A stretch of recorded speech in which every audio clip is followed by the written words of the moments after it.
Muy buenas noches. Vamos a iniciar, vamos a, vamos a iniciar la clase del día de hoy. El tema que vamos a tratar va a ser el carcinoma ductal intraductal, o sea, el carcinoma ductal in situ. Este tema pues es bastante complejo, es largo de estudiar. Y por tal motivo vamos a dividir la clase en dos partes. El día de hoy vamos a hablar sobre ciertas generalidades del carcinoma ductal in situ.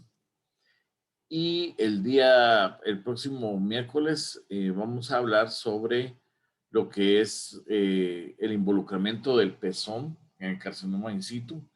Vamos a hablar también de lo que es prácticamente la presencia de algunas características biológicas de este carcinoma, y también vamos a poder hablar de otro tipo de carcinoma que biológicamente se considera como carcinoma in situ. Eso lo haremos la próxima semana. Entonces, básicamente vamos a ver si logramos aquí compartir la pantalla. Vamos a ver si logramos entrar aquí en la presentación, porque creo que vamos a...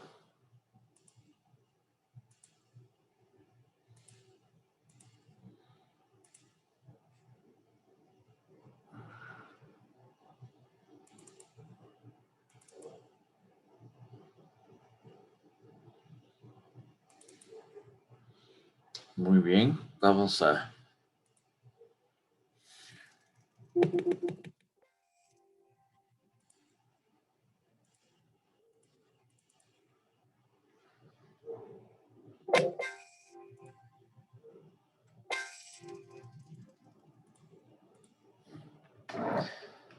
Los problemas técnicos como siempre. Vamos a ver.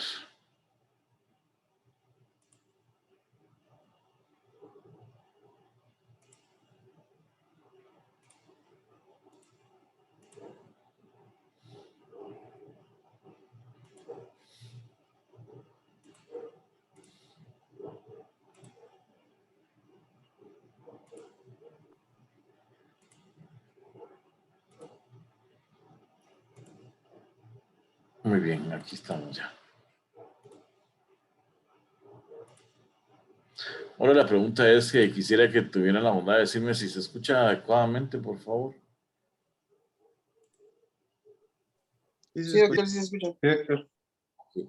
Siempre que no se escuche o haya algún problema con el audio, por favor avísenme para que yo pueda inmediatamente corregir el problema, así como la vez pasada, ¿verdad? Que yo pensé que el audio estaba bien, pero no, ¿verdad? Entonces, vamos a hablar entonces el día de hoy, la primera parte del carcinoma ductal in situ. Bueno, las abreviaturas prácticamente es DCIS, ¿verdad? Que esa es la abreviatura de este carcinoma, ¿verdad? DCIS. Prácticamente esta que ustedes ven acá. Obviamente esas son para otras entidades que se van a ir hablando en los diagnósticos diferenciales, pero esta es la entidad, este es siempre como vamos a ir conociendo esta entidad como DCIS, o sea, carcinoma ductal in situ. Pero en la literatura inglesa siempre va a aparecer así como DCIS, ¿verdad? Así va a aparecer. Y entonces siempre nos va a tocar que estudiar en esa forma este tipo de carcinoma. ¿Cuál va a ser el sinónimo? Pues va a ser un carcinoma intraductal. Eso quiere decir que está dentro del conducto y que no pasa a la membrana basal. Dice que no se recomienda esta abreviación porque puede ser confundida con carcinoma ductal invasivo. Entonces es mejor no utilizar así, sino es mejor utilizar el término in situ. Entonces, la verdad es que es complicado porque yo sí he utilizado el término carcinoma intraductal, pero es cierto, o sea, da la falsa impresión de que es un carcinoma invasivo, infiltrante, ¿verdad? Entonces es mejor llamarle carcinoma ductal in situ. Tampoco algunos le llaman neoplasia intraepitelial ductal, ¿verdad? Pero no, es mejor no utilizar esos términos y mejor utilizar el término carcinoma ductal in situ. Como vimos la semana pasada, es una proliferación clonal de células epiteliales que va a estar confinada al conducto y a las partes de los lóbulos terminales con un patrón cohesivo con la presencia de este anticuerpo. Es lo contrario de lo que vimos la semana pasada, que la semana pasada hablamos de carcinoma lobular in situ. Ahora estamos hablando de carcinoma ductal. Entonces, este carcinoma sí tiene cohesión. O sea, las células sí se unen adecuadamente unas con otras y entonces tienen un patrón que se llama E-caderina, el cual está positivo. El término ductal se describe porque involucra el espacio, que son generalmente de mayor tamaño y que parecen conductos. Es lo que estábamos mencionando la vez pasada, ¿verdad? En la clase anterior, en la cual mencionamos que el carcinoma lobular se llamaba así porque semejaba al lobulío, igual ¿verdad? Este se llama ductal y ductal in situ porque semeja a los conductos. Algo muy interesante es que este carcinoma tiene un patrón de expansión que causa incluso algunas áreas que parecen de aspecto lobulado, pero forma grandes espacios. En contraste, cuando hablamos del carcinoma lobular in situ, o sea, se reconocen la arquitectura de aspecto lobular, mientras en este caso, pues es bastante expandido, tanto así que parece incluso del mayor tamaño, obviamente, de un conducto mamario normal. ¿Cuáles van a ser las lesiones precursoras con respecto a la patología, etiología y patogénesis? Bueno, obviamente va a ser una célula que se va a originar de la unidad ductal lobular. Las lesiones precursoras se consideran que es, por ejemplo, las lesiones que vimos en la anterior unidad, que es las lesiones precursoras benignas, que entre comillas benignas, ¿verdad? Pero en realidad son premalignas, como por ejemplo la atipia de células epiteliales planas. ¿Se recuerdan de esa entidad, verdad? Que la vimos en el bloque pasado.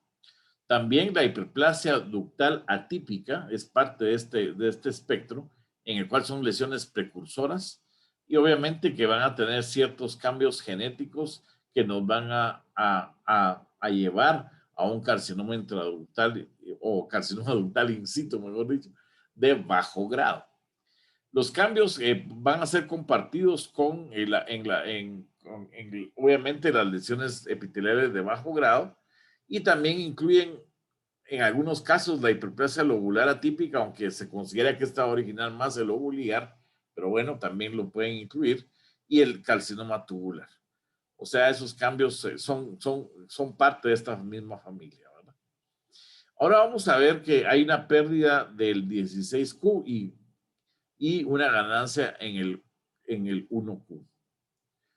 Tanto la hiperplasia epitelial plana como la hiperplasia ductal atípica pueden ser precursores de un carcinoma ductal in situ de bajo grado o de grado intermedio. El precursor de la lesión de alto grado, o sea, cuando un carcinoma in situ es de alto grado, pues está mucho menos claro, o sea, no se conoce. Dice que por ejemplo, el carcinoma ductal in situ puede mostrar cierta heterogeneidad con lesiones de bajo y de alto grado. En algunos casos, el carcinoma ductal in situ de bajo grado puede progresar a un carcinoma in situ de alto grado. Sin embargo, en la mayoría de los casos, la lesión del in situ de alto grado no muestra áreas de bajo grado. Eso es raro, ¿verdad? Pero eso pasa, ¿verdad? No muestra esas áreas. El carcinoma ductal in situ de alto grado puede tener una heterogeneidad intratumoral y la mayor parte puede estar incluso separada de la vía de neoplasia. Con respecto al ADN, vamos a encontrar que los mismos características encontradas en el carcinoma invasor también son genéticamente encontradas en el carcinoma ductal in situ. No hay alteraciones específicas de expresión de genes y los cambios de la transición del carcinoma invasor no se conocen o no son totalmente comprensivos en este momento. No todos los carcinomas ductales in situ progresan a carcinomas invasores y la invasión y la posible invasión se considera que pueda ocurrir debido a la función normal de las células mioepiteliales que se cree que son tienen un efecto protector y también las células estromales, más que a la función invasora del carcinoma ductal in situ. O sea que el estroma, tanto el estroma como las células mioepiteliales cumplen una función protectora para la invasión de este tumor. El carcinoma ductal in situ es típicamente muy similar en apariencia a la expresión proteica que tienen los carcinomas invasores. Vamos a ver que hay múltiples clones que son presentes en el carcinoma ductal in situ. Dice que tiene una heterogeneidad más biológica que la observada en carcinoma in situ que en el carcinoma invasor. O sea que mucho más diversidad de alteraciones genéticas. Un número incrementado en los cambios genéticos se correlaciona con el grado nuclear. Entonces, si el mayor grado nuclear presenta, tiene un mayor número de cambios genéticos. Con respecto a las características hormonales, pues obviamente vamos a tener que el carcinoma ductal in situ va a expresar bastante los receptores de estrógenos, más del 80%. Típicamente casi todas las células tumorales muestran una expresión fuerte de este tipo de marcador. Los estrógenos estimulan la proliferación y juegan un rol en la patogénesis y progresión. No sé si se recuerdan de una plática que tuvimos casi al inicio en la cual, bueno, se ve la expresión clonal de este tipo de células al estímulo hormonal, ¿verdad? Por eso que son tan importantes los receptores de estrógenos y progesterona. Vamos a ver que epidemiológicamente la incidencia es menos del 5% de los carcinomas de la mama en poblaciones sin un screening mamográfico. Solamente algunos pacientes, solo algunas veces pueden presentarse como una masa palpable o como descarga del pezón. Eso es muy importante. La secreción del pezón casi siempre debe ser estudiada, ¿verdad? Citológicamente, porque en algunos casos puede observarse el diagnóstico en este tipo de secreciones del pezón. La mayor parte de secreciones del pezón son secundarias a ictasia ductal, pero en algunos casos pueden haber células malignas y entonces estar correspondiendo a un carcinoma, en este caso que puede ser in situ. Eso es muy importante porque a veces podemos poner en el diagnóstico de una citología de la secreción del pezón, podemos poner células de adenocarcinoma, por ejemplo, ¿verdad? Y entonces lo que hacen es que no hacen todos los estudios que tienen que hacer, sino de una vez le hacen la mastectomía a la paciente, ¿verdad? Entonces, por eso es importante tener esto en mente, que también cuando hay células atípicas o malignas en la secreción del pezón, puede tratarse también de un carcinoma ductal in situ. Entonces hay que hacerlo ver en un comentario, que no quiere decir que se trate de un carcinoma invasor cuando están presentes estas células, ¿verdad? A ver, en estos casos, ¿verdad? Bueno, vamos a ver, el 20 a 30% de los carcinomas son detectados por el screening mamográfico. ¿Se recuerdan que el carcinoma lobular no es lo mismo, el lobular clásico, pues, ¿verdad? Las variantes, recuérdense que sí pueden detectarse en algunos casos, pero las variantes clásicas del carcinoma lobular vimos que no. En cambio, esto es al contrario, el carcinoma ductal in situ sí se puede detectar en el screening mamográfico. Dice que la incidencia del carcinoma ductal in situ se incrementó luego de la introducción del screening en el año 1980. La mayor parte de estos son detectados por las calcificaciones mamográficas. Y eso es bien importante. La mamografía, cuando tiene calcificaciones, hay que estudiarla histológicamente, ¿verdad? Porque esto puede corresponder a carcinoma ductal in situ. Con respecto a la edad, pues vamos a ver que es raro en mujeres que son muy jóvenes, que tiene un screening mamográfico. Es raro, ¿verdad? Es raro que una paciente joven vaya a hacerse una mamografía. Por eso es que se incrementa 2 veces más en el rango de los 40 y de los 80 años. El sexo es raro en hombres y involucra un conducto retroareolar o a menudo puede presentar descarga del pezón, o sea, secreción del pezón en varones, ¿verdad? Bueno, con respecto a la etnicidad, pues es similar en diferentes poblaciones étnicas, ¿verdad? No hay algo que nos hable mucho de esto. Muy bien. Con respecto a la presentación clínica, ¿verdad? Ya vimos que se detecta en la mamografía más o menos el 90% de los casos, 20 a 30% son de los cánceres van a ser carcinomas in situ. Eso es cuando uno encuentra ese tipo de lesiones, qué bueno, ¿verdad? Porque eso quiere decir que se puede curar la paciente. Calcificaciones de carcinoma ductal in situ, el 85% las presentan, pero puede ser asociado con material de necrosis o material de secretorio, ¿verdad? Es interesante que las calcificaciones también se ven en adenosis, si ustedes se recuerdan, ¿verdad?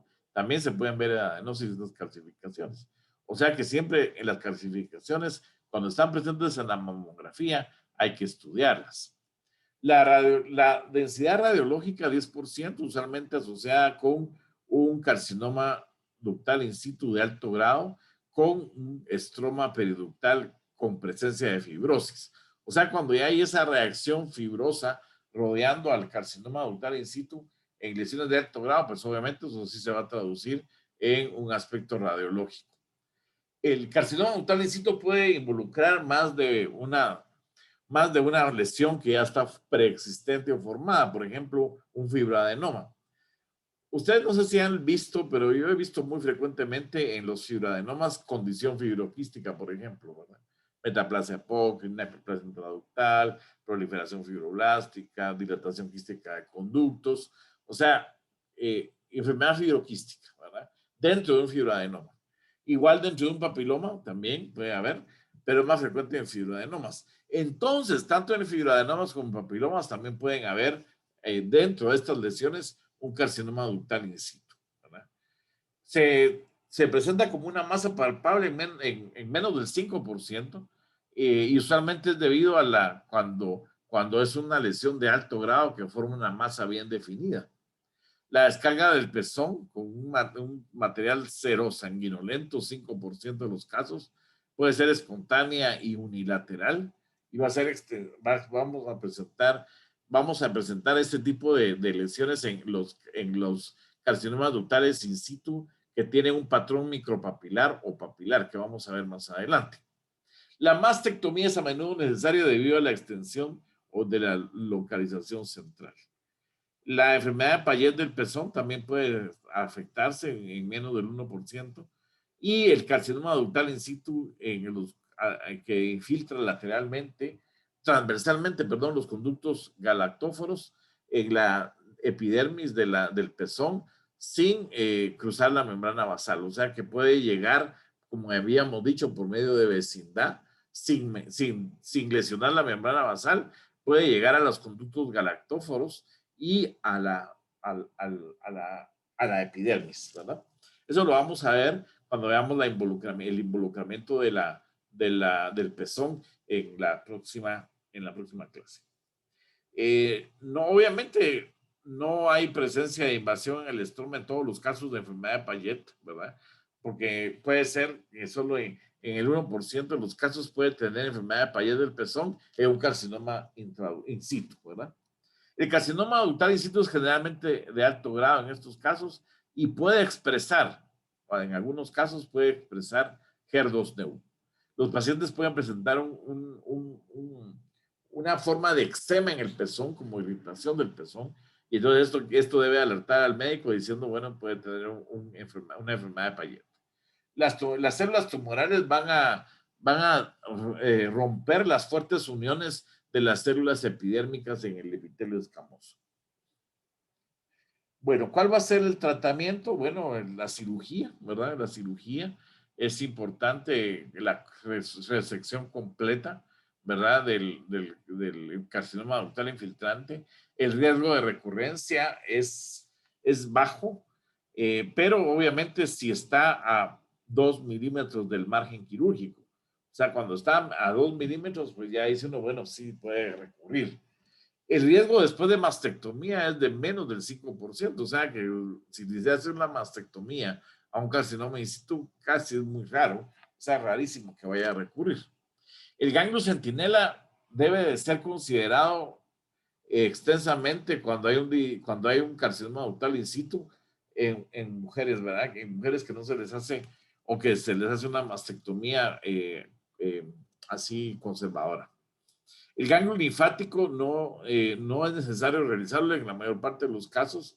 Sin embargo, el ganglio centinela puede ser considerado en el carcinoma ductal in situ para mujeres que obviamente que no van a hacerle una mastectomía, ¿verdad? Pero sí, a veces hay que hacer ganglio centinela para ver si no hay metástasis, pero obviamente ya cuando hay metástasis ya no sería un in situ, sí, obviamente tendría que ser un o uno con micrometástasis, perdón, con microinvasión, que vamos a eso, lo vamos a ver la próxima semana, cuando hay microinvasión en carcinomas in situ.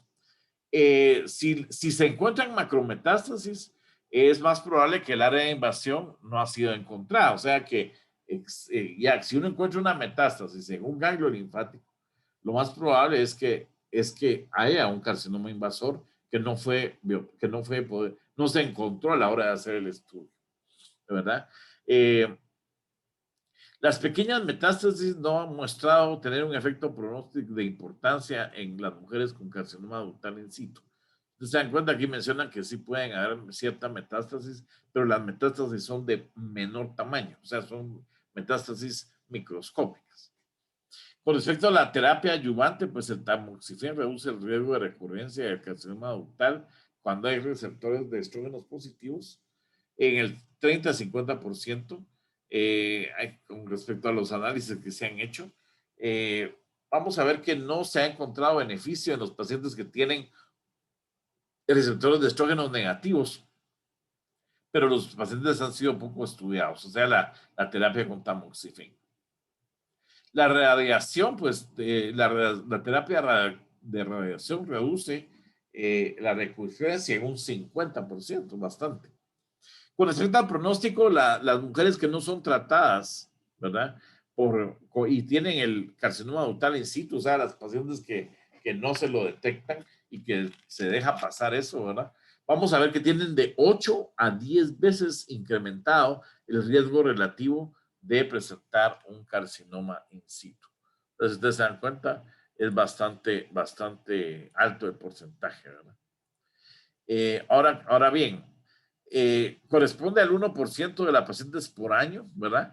O al 20 a 30% con carcinoma invasor a los 20 a 30, de los 20 a los 30 años luego de lo que se ha hecho el diagnóstico.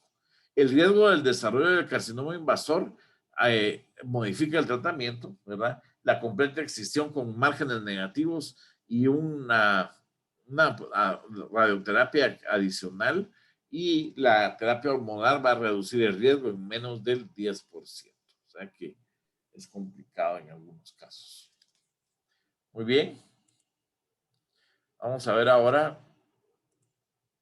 con respecto a lo que es la biopsia Thurgood. Dice que, como ya sabíamos, ¿verdad?, que el carcinoma ductal in situ es usualmente detectado en una biopsia Thurgood por las calcificaciones. O sea que la clave para poderlos detectar son las calcificaciones. La presencia de microinvasión puede influir en la decisión de realizar una biopsia de ganglio linfático y documentarla, si se puede hacer, ¿verdad? Y obviamente vamos a encontrar que una excisión subsecuente en muy pocas ocasiones va a revelar un carcinoma invasivo, ¿verdad? Si fue hecho una biopsia Thurgood adecuada, ¿verdad? Obviamente tiene que haberse encontrado calcificaciones y no una masa. Con respecto a las características mamográficas, las calcificaciones son las más el hecho más común, ¿verdad? Como ya mencionamos, las calcificaciones que pueden ser lineares o en forma arborizante, pueden ser muchas en número o pequeño tamaño.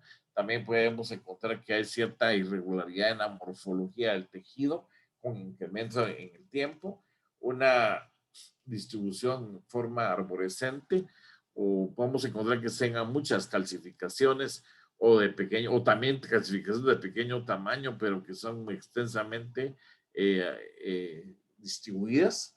Vamos a encontrar que también pueden haber formas pleomórficas o pueden también haber incremento en el número en el tiempo. 20-80% de las biopsias para calcificación que presentan calcificaciones sospechosas pueden revelar carcinoma ductal in situ en la excisión. La extensión de carcinoma ductal in situ es generalmente mayor que la que sugiera la distribución de las calcificaciones. O sea que cuando encontramos calcificaciones puede ser mucho más la extensión que vamos a encontrar. Bueno, la resonancia magnética, pues obviamente va a ser asociado con realce, aunque es sensible, los hallazgos no son suficientemente específicos y pueden usar, y no se considera para poderlos usar en la población general. El patrón más claro es el lineal, ¿verdad? Con realce.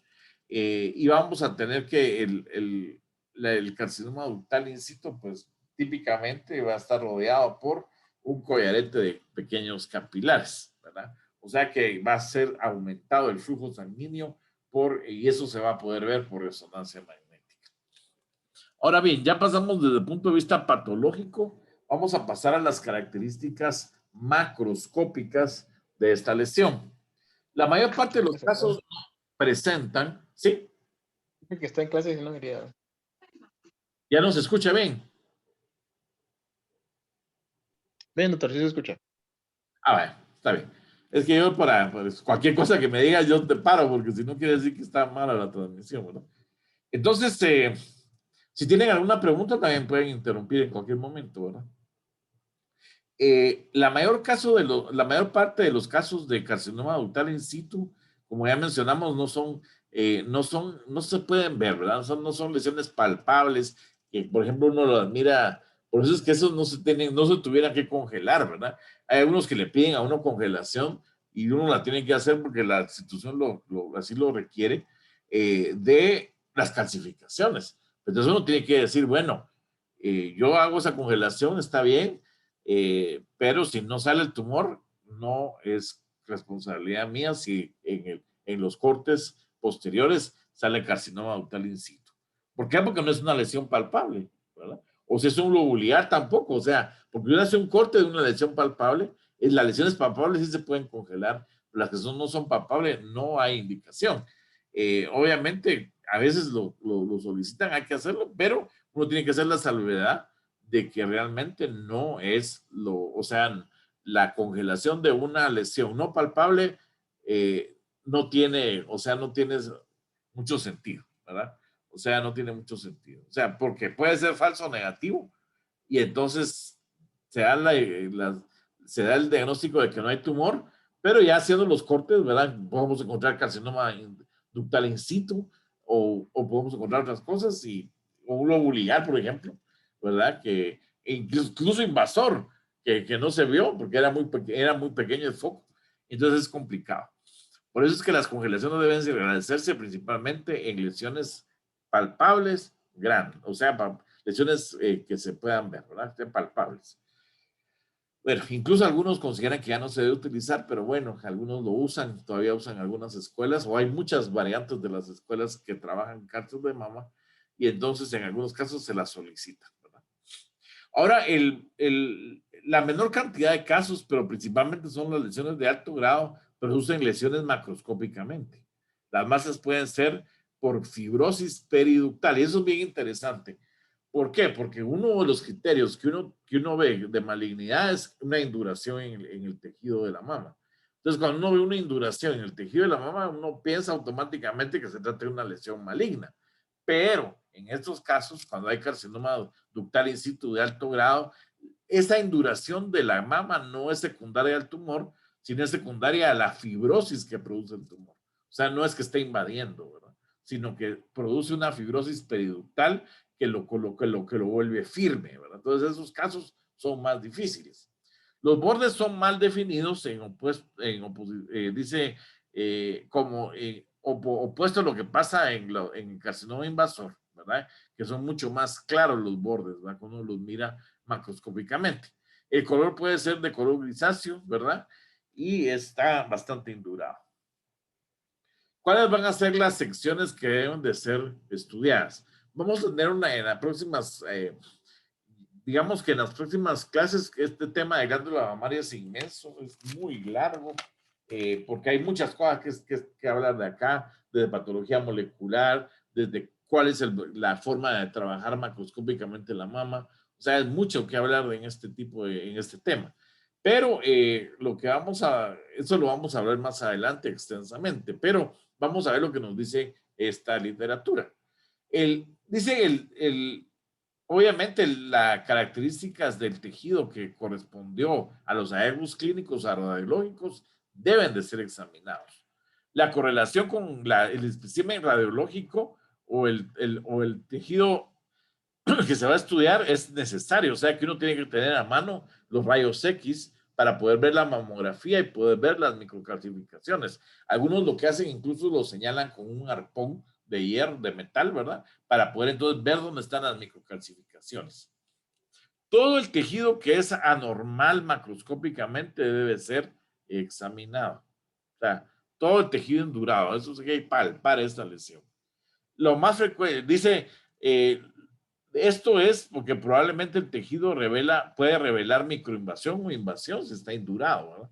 Obviamente, dijimos que se puede haber una fibrosis en lesiones de alto grado, pero obviamente puede haber una microinvasión o una invasión. Adicionalmente, el tejido de aspecto fibroso debería ser muestreado para estar seguro de que no hay otra entidad. Los focos de microinvasión pueden no ser macroscópicamente evidentes. O sea, por eso es que hay que agarrar también cortes al azar.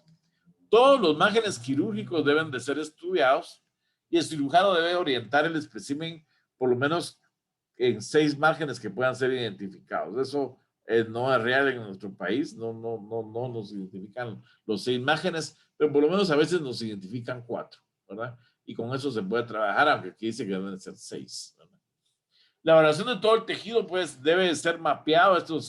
Por ejemplo, en instituciones como el MD Anderson, se mapea todo el tejido y todas las secciones, se mete todo el tejido que sale. Aquí es un poco complicado por el aspecto de que ustedes hacen eso, y ya después los están llamando de que están ustedes desperdiciando materiales, ¿verdad?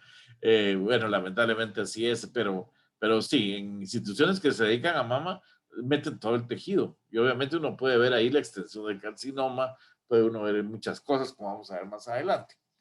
El tejido consiste solamente en el tejido, el tejido que consiste de solamente tejido adiposo, pues obviamente no va a presentar un carcinoma ductal in situ. O sea que el tejido, puramente el tejido adiposo, ese pues no vale tanto la pena estudiarlo, ¿verdad?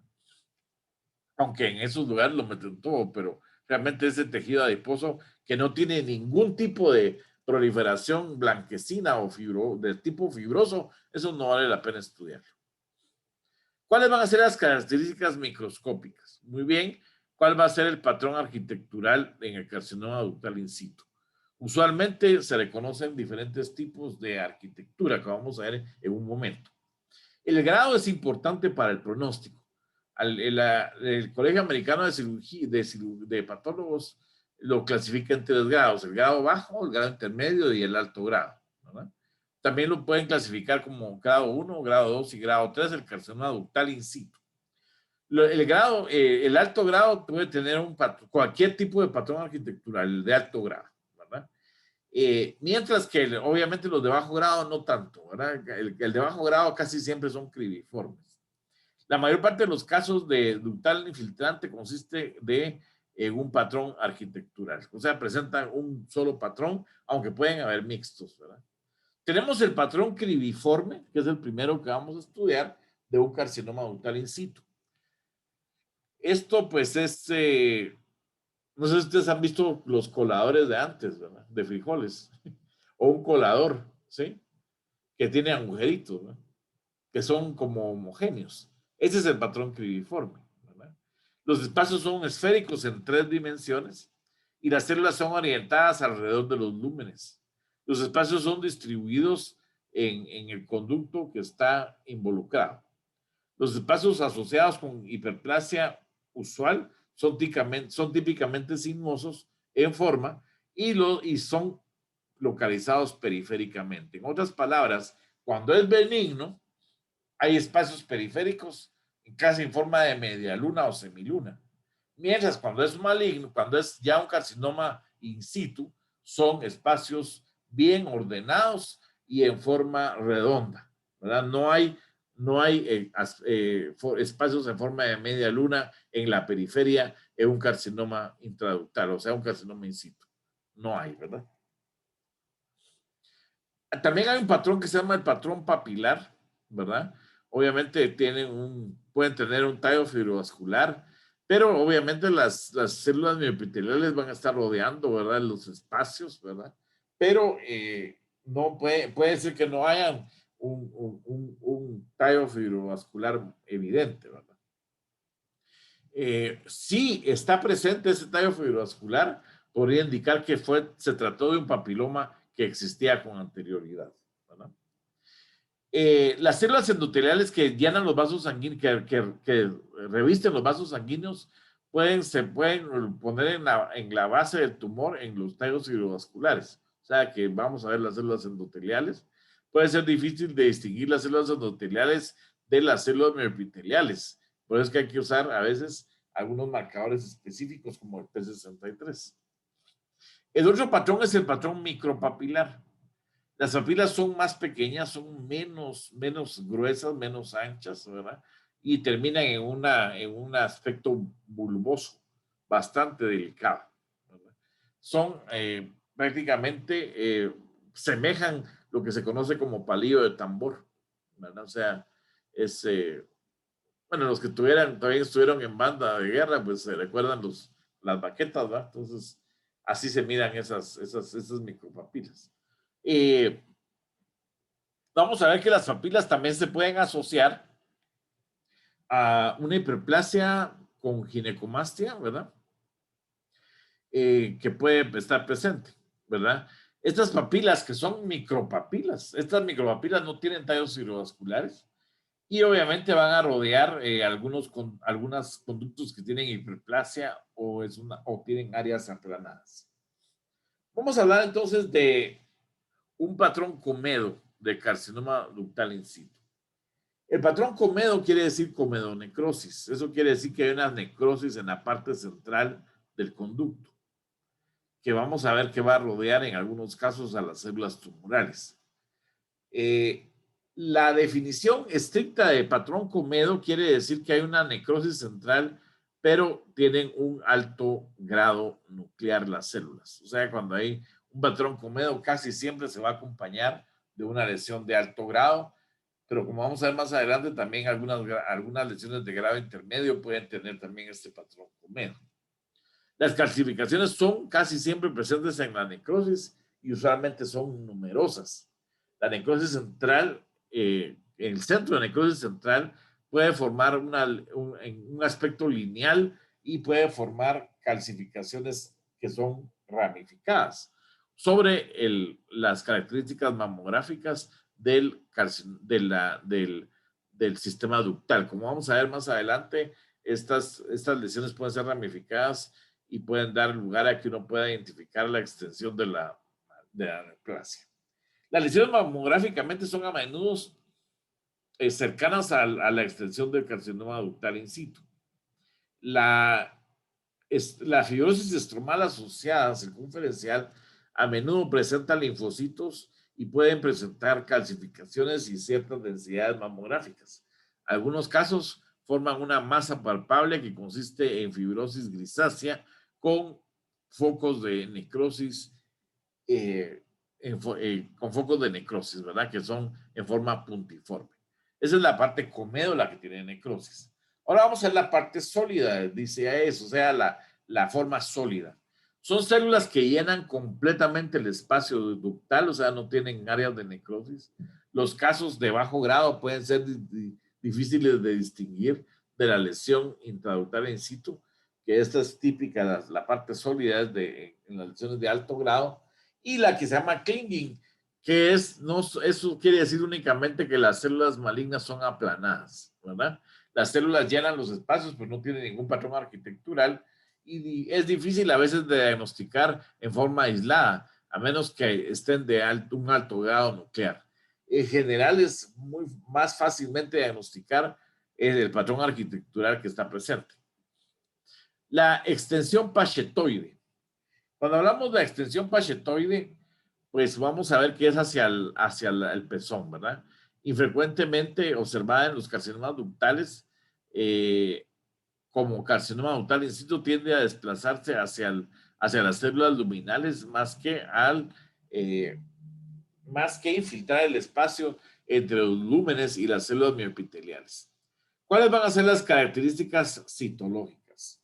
Como es una población clonal, las cuales va a ser esa población clonal va a estar reflejando la morfología, ¿verdad? O sea que van a ser muy monótonas, o sea, van a casi parecer del mismo tamaño. En contraste, miren lo que dice, las hiperplasias consisten en una mezcla de células mioepiteliales, luminales y células de tipo intermedio. Mientras que cuando es un carcinoma ductal, pues es mucho más monótono. La metaplasia puede ser reconocida en el carcinoma ductal in situ, pero es muy difícil. La metaplasia apócrina, la metaplasia de célula clara puede mostrar una apariencia uniforme aún en lesiones benignas, o sea que cuando hay estas alteraciones sí nos complican la vida bastante. Las características arquitecturales de alto grado del núcleo necrosis son asociadas y similares a las observadas en carcinoma invasor, ¿verdad? Pero obviamente hay que tener cuidado y tiene que diagnosticarse definitivamente el DCIS en los casos para no confundirlo con un carcinoma invasivo. El grado nuclear es importante característica para clasificar el carcinoma ductal in situ. El grado 3 se usa para clasificar el carcinoma, el cual se puede encontrar en estos casos, ¿verdad? A menudo pueden haber una mezcla de grados, puede haber un grado muy alto que es el que se debe reportar, ¿verdad?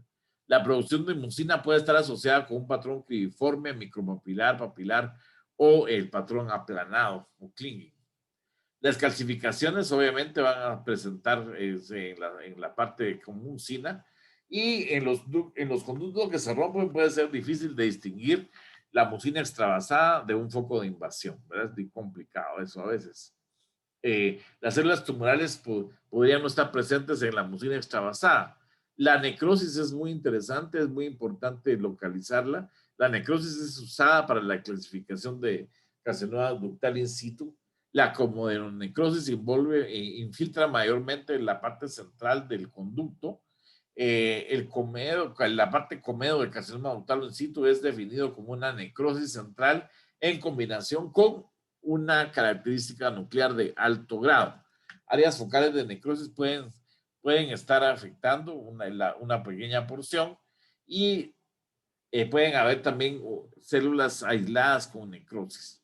Los detritos celulares y las calcificaciones pueden semejar también a algún tipo de necrosis. Muy bien. Que vamos entonces a presentar aquí una extensión del carcinoma in situ. Esto lo vamos a ver más adelante. Vamos a ver, creo que me están llamando por acá, pero bueno, no vamos a poder. Entonces, la extensión de carcinoma in situ se refiere al volumen que va a ocupar el carcinoma, ¿verdad? La extensión puede variar entre 0.2 centímetros, o sea, unos milímetros, a 20 centímetros en todos los cuadrantes de la mano. Más o menos una extensión promedio es de 2 a 3 centímetros.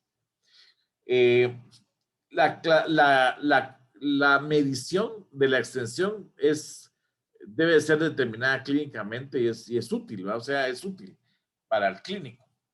Vamos a ver que obviamente tenemos que ver los márgenes quirúrgicos, tenemos que ver las partes que no vayamos a perder áreas que estén de invasión, y obviamente se requiere para el diagnóstico mínimo que podamos saber realmente si están involucrados de 0.2 a 2 de espacios ductales, que eso es lo que ha sido sugerido, ¿verdad? De 0.2 a 2 centímetros, ¿verdad? Secciones, ¿verdad? Y realmente no es sin embargo, para el cáncer, cuando es de alto grado, pues si se encuentra, pues ya no es tanto importante medirlo, pero sí siempre hay que hacer ciertas cuantificaciones. ¿Cómo pueden ser solo estimados esta medición? Bueno, la extensión puede ser solo estimada cuando el tejido de la glándula mamaria se comprime con facilidad. La forma de los especímenes pueden cambiar luego de la excisión. Cuando han habido radioterapia puede distorsionar la forma de la excisión. Y vamos a ver que el carcinoma ductal, que morfológicamente tiene una brecha que puede reportar que ocurre particularmente en los carcinomas de bajo grado, o sea que puede ser que no se puede lograr el establecimiento de la medición exacta. Obviamente puede ser encontrado en múltiples especímenes, ¿verdad? Y obviamente vamos a encontrar que hay varios tipos de medición, lo vamos a ver en un esquema. Lo podemos ver en la medición en la laminilla, o sea, en el slide, ¿verdad? Obviamente, si solo hay un slide, va a ser muy difícil que lo podamos medir, ¿verdad? Los márgenes sí es muy importante que lo podamos ver, ¿verdad? Obviamente, si un margen quirúrgico está involucrado y el otro margen también, eso quiere decir que todo el tejido posiblemente esté involucrado. A eso se refiere. Lo vamos a ver en un esquema. Las secciones secuencial completas y seriadas y el mapeo puede dar obviamente una mejor cuantificación de cuánto está extendiéndose, pero eso es muy complicado, que hay que meter todo el tejido. El método de bloque, en el cual los múltiples bloques de carcinoma ductal in situ, más o menos entre 0.4 centímetros, que se meten en casetas, ¿verdad? En una forma de un protocolo, eso creo que está mejor, es mucho más adecuado, mucho más fácil, ¿verdad? Y vamos a ver esos esquemas en un momento. Bueno, esto nos va a dar una estimación realmente de la extensión del carcinoma ductal in situ. La biopsia del ganglio centinela, cuando es realizado en el carcinoma ductal in situ, puede ser extensiva, particularmente como parte de una mastectomía, obviamente. La biopsia por TrueCut, bueno, las lesiones borderline, por ejemplo, la hiperplasia ductal atípica y el carcinoma ductal in situ, han sido clasificados en la base de algunas biopsias TrueCut, pero es complicado, ¿verdad? O sea, hay que saber la extensión y saber hacia dónde está llegando un carcinoma ductal por una biopsia TrueCut es muy difícil. Bueno, esto no lo vamos a ver mucho en detalle porque ahora ya recordamos esto, ya lo hemos visto bastante, cómo se hacen prácticamente la inmunistoquímica del carcinoma ductal in situ, los marcadores mioepiteliales, ¿verdad? Que son prácticamente muy utilizados, ¿verdad? El P63, que es uno, la actina de músculo liso, que es otro, ¿verdad? Y algunos otros marcadores. Principalmente lo que utilizamos más es actina de músculo liso y P63 para ver células mioepiteliales. Eso es lo que más utilizamos. Puede haber también doble marcaje, ¿verdad? Con alguna citoqueratina para poder visualizar mejor otras características, pero lo que utilizamos es P63 y actina de músculo liso. Creo que no dice ahí nada de la actina de músculo liso, ¿verdad? Pero sí tienen que tenerlo en mente porque sí lo utilizamos, ¿verdad? Principalmente, por ejemplo, aquí dice marcadores musculares y aquí entra la actina de músculo liso. Bueno, receptores de estrógeno, pues ya sabemos que va a ser positivo, ¿verdad? La E-caderina, ya sabemos para qué es, entonces va para saber si realmente estamos ante un carcinoma lobular o un carcinoma ductal, ¿verdad? Porque en el carcinoma lobular, recuerden ustedes que hay pérdida de la expresión de E-caderina. El HER2, vamos a ver que más o menos el 30% van a sobreexpresar HER2. Por eso es que la evaluación de rutina del HER2 no es necesario realizarlo, ¿verdad? En caso de carcinoma ductal in situ. Más que todo es en invasivo el que sí sirve. Y en raros casos incluso puede haber una sobreexpresión del carcinoma ductal in situ de HER2, mientras que en el carcinoma invasor no vamos a encontrar esa sobreexpresión. Por eso es que realmente no es de mucha utilidad, porque obviamente no se ha utilizado el HER2-Neu en la terapia con trastuzumab, no se ha utilizado en carcinomas ductales in situ, sino en invasivos, ¿verdad? También nos puede dar como una falsa expresión de resultado, ¿verdad? Las citrocreatinas de alto peso molecular van a ser negativas, principalmente en la mayoría de hiperplasias intraductales.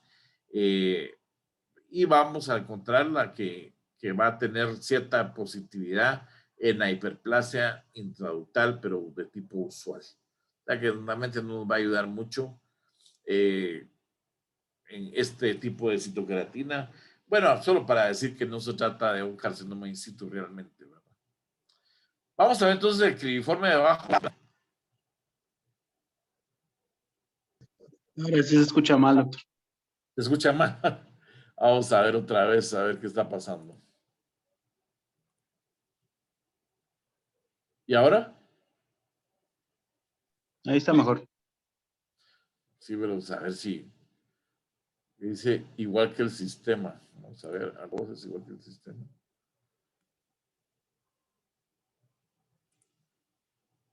Bueno, lo puse igual que antes, pero así estaba, pero lo volví a poner. ¿Se escucha bien ahí?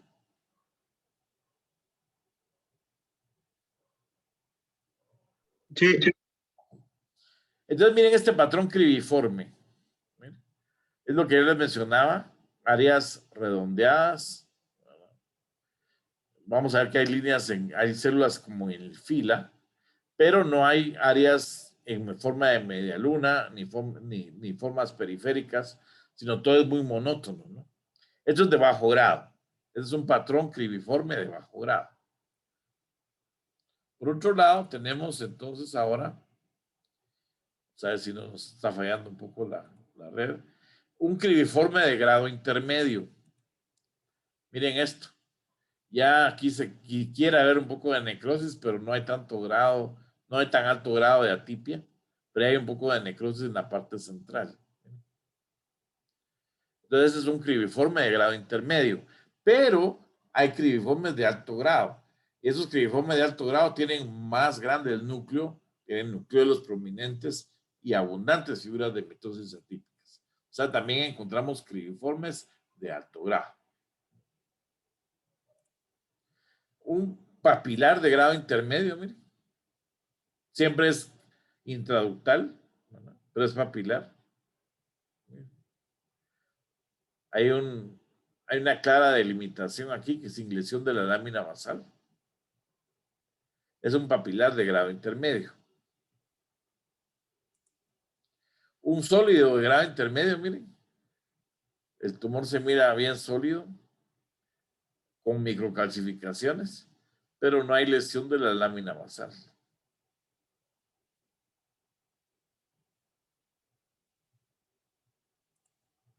Un micropapilar de grado intermedio. ¿Se recuerdan cuál es la característica más importante del carcinoma micropapilar? ¿Se recuerdan? ¿Qué mencionamos? Mencionamos que no tiene tallo fibrovascular, ¿verdad? Entonces, bien, y que parecía, dijimos, palillo de tambor. Miren, no tiene tallo fibrovascular. Puede tener incluso necrosis, pero no tiene tallo fibrovascular. Aquí se ve muy bien, miren. Ese es micropapilar. Un plano de alto grado de clinging que les mencioné, miren, solo persiste la parte más basal y aquí está totalmente de alto grado y aquí hay microcalcificaciones. Ese es de in situ, ¿verdad? In situ plano de alto grado. Sólido de alto grado, bueno, y aquí ya ven las células que están mucho más pérdida de la relación núcleo-citoplasma a favor del núcleo, pero sin embargo persisten las células mioepiteliales que van a rodear al conducto. O sea, esto no hay invasión. En la próxima semana vamos a ver los componentes de invasión y la extensión hacia el pezón, porque, ¿verdad? Es otra clase que por eso tuvimos que dividirla en dos, ¿verdad? El sodio y cribiforme de alto grado, miren, esto es sólido y cribiforme de alto grado, ¿verdad? Tiene siempre necrosis. Casi el patrón Comedo se ve casi siempre en alto grado, pero aquí se lo podemos ver en grado intermedio también. O sea, pero casi siempre la mayor cantidad, cuando tienen un patrón Comedo, que es la necrosis que ustedes ven en la parte central, es de alto grado. Obviamente puede verse también en este grado intermedio. Muy bien, ¿cuáles van a ser los diagnósticos diferenciales? Obviamente vamos a encontrar la hiperplasia usal ductal, ¿verdad? La hiperplasia ginecomastoide, la esferolosis colagenosa y la atipia por radiación. Importante que lean esto, ¿verdad? Para poder encontrar, pero obviamente lo importante es aquí que hay una población mixta a nivel luminal, ¿verdad? Que vamos a encontrar. Y obviamente, pues eso tiene ciertas diferencias que ya vimos en los temas pasados, ¿verdad? Ok. Muy bien, vamos a ver ahora algo que vamos a ver si lo logramos ver.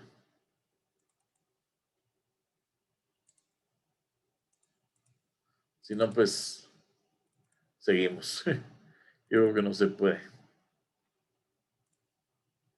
Tal vez sí. ¿Logran ver el slide? ¿Sí? ¿O no? No, doctor. No se mira nada. No, solo se ve el link. Ah, ok. Sí se ve, Doc. ¿Ya? ¿Se mira? Doctor, solo se ve el link. Y algunos sí lo miran y otros no. Bueno, voy a ver cómo se puede hacer. Yo no lo veo, doctor. No, yo tampoco. Yo tampoco. Bueno, vamos a ver entonces. ¿Y ahí?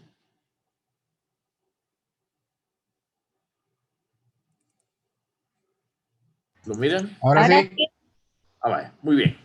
Entonces, si ustedes se dan cuenta, aquí hay varios patrones de carcinomas no se debe llamar intraductal, ¿verdad? Bueno, sí se le puede llamar intraductal, pero porque ustedes me entienden, pero ya para un reporte hay que decirle carcinoma ductal in situ, ¿verdad? ¿Ven este patrón de acá? ¿Lo ven? Ese es el patrón sólido, ¿verdad?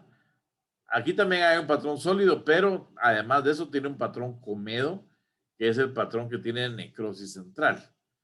Por ejemplo, este que vemos acá, vamos a ver acá uno más.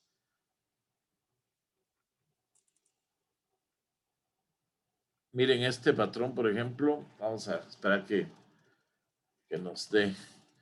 ¿Lo logran ver? ¿Sí? ¿Lo miran? Sí, doctor. ¿Sí? Miren esta parte central que es necrótica, es el patrón Comedo. Y es sólido porque ustedes se dan cuenta que aquí donde está la manita, pues no hay áreas cribiformes, sino está totalmente sólido. Casi siempre, como yo les mencioné, el patrón Comedo va a estar presente en lesiones de alto grado, como en este caso, ¿va? En este caso, si se dan cuenta, la morfología histológica es de alto grado, o sea, son células grandes con nucleolos en algunos casos y figuras de mitosis atípicas. Pero como les mencioné, también puede observarse esto en lesiones de grado intermedio. Y si ustedes se dan cuenta aquí, la lámina basal está preservada y hay célula mioepitelial también. O sea, esto es intraductal, o sea, es in situ, ¿verdad? A pesar de que se ve tan agresivo, es in situ completamente. En esta célula calcitoplasma claro Totalmente, esto es in situ, ¿verdad?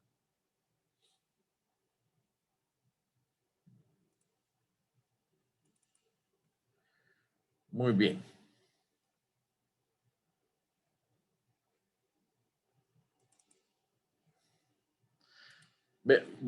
Volviendo a la presentación, ya estamos en la presentación otra vez, ¿sí? Sí, doctor. Ok, muy bien. Este es un cuadrito que nos ilustra ciertas características de las proliferaciones epiteliales. Importante para entenderlo y para poderlo ver, ¿verdad? Entonces se dan cuenta la hiperplasia intraductal atípica, el carcinoma in situ, las variantes de carcinoma in situ, ¿verdad? Entonces tienen ciertas características. Y lo más importante es obviamente ciertas positividades también de marcadores de inmunistoquímica que nos hablan de la naturaleza de la lesión, ¿verdad? El patrón casi siempre van a ser sólidos estos, ¿verdad? Pero en el caso de la hiperplasia adultal usual, vamos a poner estos patrones que también pueden estar presentes, ¿va? Pero lo más importante no es el tipo de patrón, en este caso, sino va a ser la presencia de lúmenes periféricos en el conducto, que aquí no lo menciona, pero eso es bien importante, ¿va? Es bien importante esa presencia de lúmenes periféricos que son en forma incluso de media luna, como les mencionaba. Aquí lo que mencionan es que no va a haber necrosis en una hiperplasia, ¿va? Eso dicen, pero en algunos casos sí puede haber, o sea, no es tan así, ¿no? Es muy raro, dice, ¿verdad? Aquí muy raro, dice, pero puede haber. O sea que no es tan... Obviamente, si tiene necrosis, pero tiene las características arquitecturales que ya describimos, pues va a ser siempre una hiperplasia ductal, ¿verdad? Aunque tenga un poquito de necrosis, ¿verdad? Como vimos la vez pasada. Obviamente los receptores de estrógenos pues van a ser muy, muy positivos en todas las lesiones, ¿verdad? El HER2-Neu pues va a ser positivo principalmente en carcinoma ductal in situ, ¿verdad?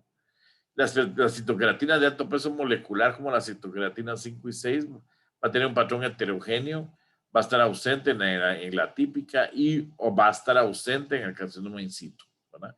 Mientras que en la hiperplasia intraductal usual pues va a estar presente. Caderina, pues vemos que está presente en todos, excepto en las lesiones lobulares, ¿verdad? Muy bien, estas son variantes que no vamos a entrar a estudiar ahora, ¿verdad? La variante sólida del carcinoma papilar, ¿verdad? Que vamos a ver que en algunos casos puede tener cierto comportamiento biológico muy similar al carcinoma ductal in situ, y por eso es que lo clasifican así. Esto lo vamos a ver más adelante. Pero sí es importante recordar que hay dos lesiones que se recomiendan que se clasifiquen como carcinomas ductal in situ, a pesar de que son diagnosticados, o sea, se llaman carcinomas. Eso parece raro, ¿no? Son carcinomas, pero se clasifican como carcinomas ductales in situ. Eso quiere decir que históricamente les llamaron carcinomas, pero ahora se sabe que se van a comportar como carcinomas in situ. Y tienen ciertas características de in situ también, ¿verdad? Porque se tiene que identificar las células mioepiteliales, ¿verdad? En algunos casos pueden estar presentes y en otros ausentes, ¿verdad? Entonces es interesante estas dos entidades. El carcinoma sólido papilar, ¿verdad? Que es biológicamente se comporta como un carcinoma in situ, y también el carcinoma encapsulado papilar, que esto me preguntaron ustedes si iba a entrar esto en el examen de la revisión de Rosay, y que no entró, ¿verdad? Porque lo vamos a estudiar en otra. Entonces está metido como en estas lesiones, ¿verdad? Que son in situ, porque biológicamente se van a comportar así. También vamos a ver, esto lo vamos a ver más adelante, no lo vamos a entrar en detalle, el carcinoma ductal in situ con microinvasión, obviamente el carcinoma invasivo, ¿verdad? Que vamos a estudiar más adelante, y la invasión linfovascular, ¿verdad? Que eso lo vamos a ver también más adelante. Bueno, lo importante que nosotros recordemos es que en esto, ¿verdad? Que puede haber una recurrencia del carcinoma invasor, ¿verdad? Que puede parecer que sea carcinoma ductal in situ, ¿verdad? Pero en realidad no lo es, ¿verdad? Sino es una recurrencia, ¿verdad? Bueno, el diagnóstico de carcinoma ductal in situ está cambiando debido a la gran variedad de patrones arquitecturales. Eso de llamarlo de bajo grado a alto grado, ¿verdad? Eso pues es algo reciente. Y obviamente esto va a tener ciertas características biológicas, sus cambios biológicos. Las lesiones borderline pueden generalmente ser clasificadas mejor como hiperplasias ductales atípicas para evitar un tratamiento excesivo, porque hay muchas lesiones borderline que son hiperplasias ductales atípicas que algunos los tratan como que fuera carcinoma in situ y los sobretratan, ¿verdad? Las lesiones que semejan carcinoma ductales in situ pueden usualmente ser identificadas usando marcadores de inmunistoquímica apropiados. ¿Y cómo vamos a reportar un carcinoma ductal in situ? Pues usando el protocolo del Colegio de Americanos de Patólogos, que eso sí lo vamos a tener que usar, ¿verdad? Bien, esto es lo que yo les decía. Esto es lo que yo les decía de que se usa un arpón, ¿verdad? Para clasificar la lesión, ¿verdad? Aquí está la lesión, en este caso, con estas calcificacioncitas que ustedes ven acá. Claro, este ya este es un papilar, ¿verdad? Este es un papilar.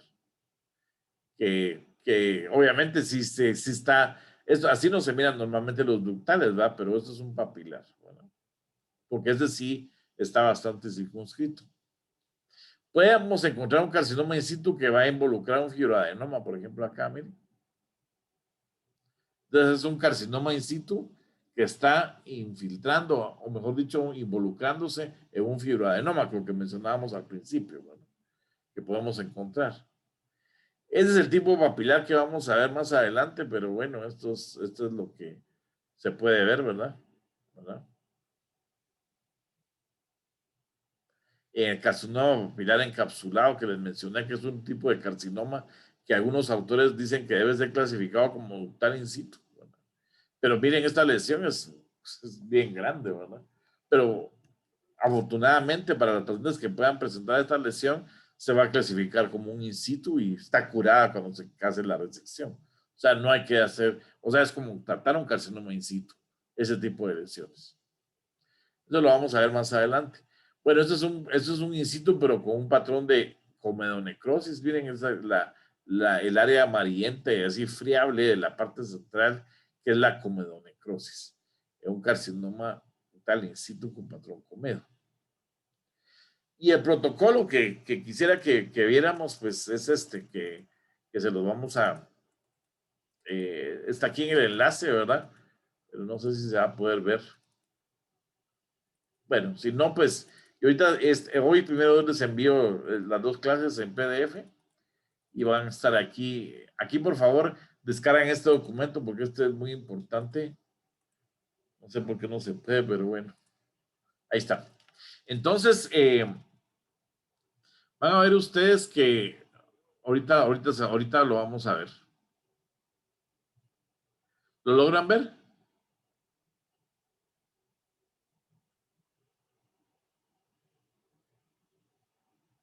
No, solo es el link otra vez. Otra vez aparece el link. Bueno, está bien, vamos a ver ahorita. Ahora sí lo tienen que ver. ¿Sí? Ahora sí. Ok, este documento es muy importante que lo tengan. Lo voy a poner ahí en el link. Eso está totalmente gratuito. Solo hay que meterse al link y sale, ¿verdad? Para que ustedes lo tengan. Este es el Colegio Americano de Patólogos, el protocolo para examinar el carcinoma ductal in situ. Entonces, consta de varias partes, ¿verdad? De cómo se hace un informe sinóptico, ¿verdad? Dónde está localizado, qué patrón está presente, ¿verdad? Aquí vemos el grado nuclear, si es bajo grado, si es grado intermedio o alto, si hay necrosis o no, los márgenes, muy importante, ¿verdad? Que para establecer. Recuérdense que muchas veces el patólogo tiene que ver márgenes, ¿verdad? Es muy importante no solo dar el diagnóstico, sino también hablar de márgenes en estos casos, ¿verdad? Bien importante todos estos hallazgos, clasificarlo en forma TNM, la categorización del tumor principalmente, ¿verdad? Obviamente si vienen ganglios, ¿verdad? Si hay estudios que también tenemos que tener, pues esto lo tienen ahí a disposición. Y vamos a entrar en detalle a ver estas dos partes que vamos a ver acá para que comprendamos ese tipo de manejo. Vamos a otra vez a la presentación. ¿La ven? ¿Sí? Estamos en la presentación ya. Si ustedes se dan cuenta, ¿cómo se va a saber la extensión del carcinoma? Eso lo vamos a ver en un momento. Esto está en el protocolo, ¿verdad? Ven a ver también que hay grado 1, 2 y 3. También está en el protocolo cómo se clasifica, ¿verdad? Aquí vemos, bueno, también te los puse acá, ¿verdad? En bajo grado, grado intermedio y alto grado, ¿verdad?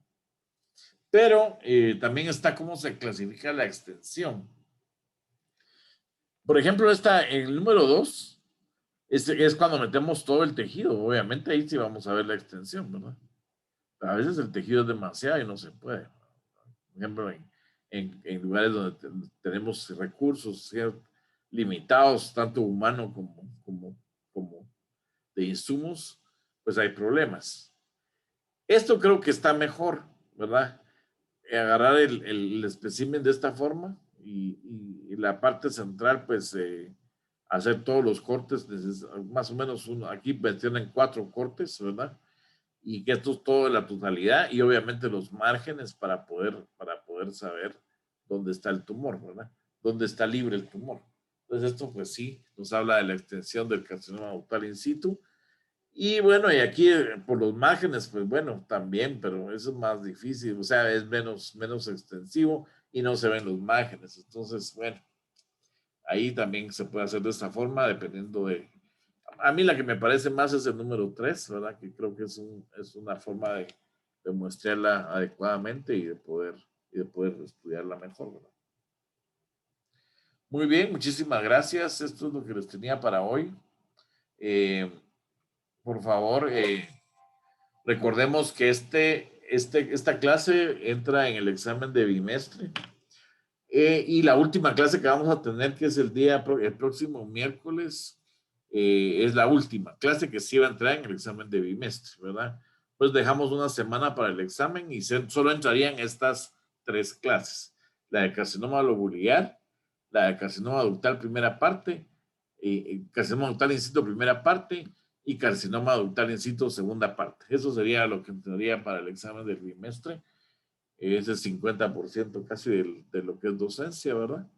Y entonces, obviamente lo vamos a promediar este examen con el examen de la lectura de Rosai, ¿verdad? Así va a ser. Entonces, estamos pendientes de saber si le vamos a dar un menor porcentaje a la lectura del libro de Rosai. Por ejemplo, para poder un ejemplo, 30% o 40% en la lectura versus un 60 o 70% de este examen, ¿verdad? Pero vamos a ver cómo les va, ¿verdad? Entonces, si les va muy bien, pues en este examen que viene a continuación, pues podría ser que lo hagamos de esa forma, ¿verdad? Más que todo para poder ayudar a los promedios, ¿verdad? Entonces, muchas gracias. Quisiera que pudieran tener la bondad de abrir sus pantallas. Solo voy a cerrar las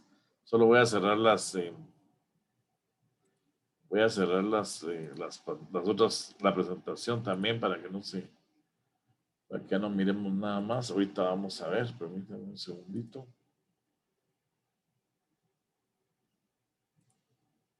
Vista de galería. Vamos a ver, permítanme un segundito. Ahorita vamos, es que pantalla completa. Muy bien, entonces solo vamos a hacer un pantallazo de Alba y Andrés. ¿Podrían abrir sus cámaras, por favor? Yo sé que no estamos, yo tampoco me siento muy Disculpe, pero tengo que, es como una forma de tomar asistencia mía y de ustedes, ¿verdad? Bueno, es que nos están pidiendo así. Muchas gracias, les deseo una feliz noche. ¿Ustedes tienen alguna pregunta antes de finalizar la actividad? Perdón, doctor, yo solo una pregunta con respecto a las clases. Estas, no, la clase pasada todavía no nos la han mandado, ¿verdad? No, todavía no. Espero de enviárselas hoy mismo, ¿verdad? Bueno, Sí, está bien. entonces PDF y voy a ver si puedo enviarles también los videos, pero no sé, no estoy seguro si los voy a poder subir, pero si los logro hacer, entonces también sería la clase en video, ¿verdad? Gracias, doctor. Muchas ¿El gracias. examen cuándo es, doctor? Disculpe. Sí, eso es buena pregunta. Fíjense que, no sé, yo quisiera saber cómo están ustedes con sus exámenes también en el resto de más o menos yo creo que el examen tendría que ser para poder presentar notas, porque el miércoles 5. Miércoles 5 para poder presentar notas, porque si no ya no nos da tiempo, porque el máximo para presentar notas creo que va a ser el viernes 7, ¿verdad? Entonces dejamos una semana para estudiar y tenemos el examen. Este examen no viene tan exageradamente cargado, como ustedes pudieron dar cuenta. Pues, hemos estado llevando los temas bastante flexibles, digamos, ¿verdad? No son tantas diapositivas como en otras ocasiones, porque son temas un poquito complicaditos que hay que estudiarlos, ¿verdad? Entonces, creo que así va a ser, ¿verdad? Entonces, muchísimas gracias. Estamos platicando y que pasen muy feliz noche. Que estén bien. Muchas gracias. Feliz noche. Doctor, feliz noche. Feliz noche, gracias. Gracias, doctor. Feliz noche.